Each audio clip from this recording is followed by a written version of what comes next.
ఒక వస్తువుని మనం కొనాలి అనుకుంటే మైండ్లో ఫిక్స్ అయిపోతే డబ్బులు ఆటోమేటిక్గా అరేంజ్ అయిపోతాయి అన్నమాట. అట్లాగే వచ్చిన వస్తువు అనమాట ఇది. ఇది వస్తువు ఎవరిదంటే మా అమ్మ వాళ్ళది. మా అమ్మ కొనుక్కున్నది ఇది.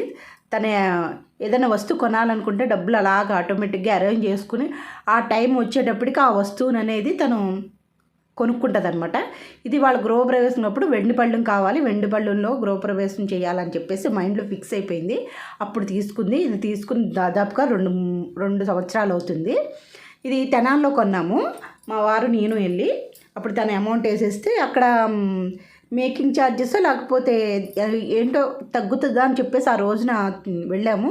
ఆ రోజున ఫోన్లో కాంటాక్ట్ అయ్యింది, మాట్లాడి తీసుకున్నాం అనమాట. ఇది మధ్యలో పువ్వు వచ్చింది చూసారా. మన వెండి కంచు యూజ్ చేసినప్పుడు కంపల్సరిగా పువ్వు ఉండాలి. అప్పుడు మనం దాంట్లో భోజనం చేస్తే దాని ఫలితం ఉంటుందన్నమాట. అది కంపల్సరిగా మన వెండి కంచు యూజ్ చేసినప్పుడు అది చేయాల్సిన పని అనమాట. ఇది మొత్తం 450 గ్రామ్స్ అనమాట. కానీ కొంచెం భలే బాగుంటుంది. వాళ్ళ అల్లుళ్ళు వచ్చినప్పుడు భోజనం చేయడానికి అనమాట తీసుకున్నారు. వీటితో పాటు కొన్ని ఫ్రేమ్స్ కూడా తీసుకున్నాము. ఇవి కూడా అక్కడే తీసుకున్నాము. చాలా బాగున్నాయి. కాస్ట్ కూడా తక్కువ పడిందండి.